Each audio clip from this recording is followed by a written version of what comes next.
السلام علیکم ورحمۃ اللہ وبرکاتہ۔ آج آپ کے سامنے کچھ اہم باتیں رکھنا چاہتا ہوں۔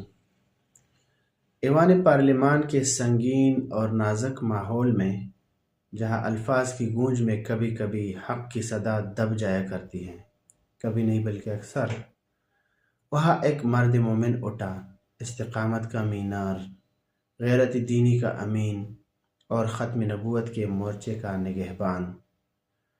اس مرد حق کا نام مولانا فضل الرحمن ہے۔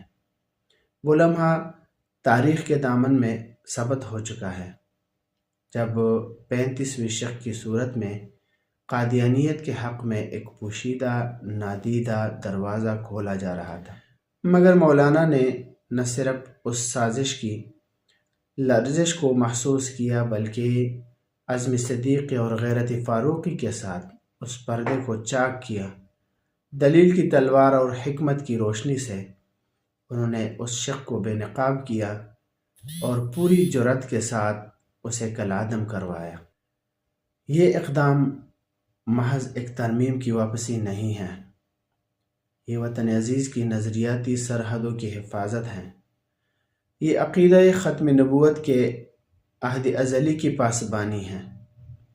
یہ اس امت کی صدیوں پر محیط امانت کا دفاع ہے، جسے کسی صورت میں بھی متزلزل نہیں ہونے دیا جا سکتا۔ آج اہل ایمان اپنے دلوں میں شکر کے دیے روشن کیے مولانا کو خراج تحسین پیش کرتے ہیں کہ انہوں نے بتلا دیا کہ اس سرزمین کی بنیاد لا الہ الا اللہ ہے اور اس کا محور عقیدہ ختم نبوت ہے۔ یہاں کسی باطل نظریے کی سرسراہٹ بھی برداشت نہیں کی جا سکتی۔ اللہ تعالیٰ مولانا فضل الرحمن صاحب کی زبان میں مزید تاثیر، سعی میں اخلاص، عمر میں برکت اور عزم میں وہی فولادی قوت برقرار رکھے جو انہوں نے کل ایوان میں دکھائی، اور اللہ پاک پاکستان کو ہمیشہ ایسے ہی پہروں پر جاگنے والے محافظ عطا فرماتا رہے۔ آمین برحمتک یا ارحم الراحمین۔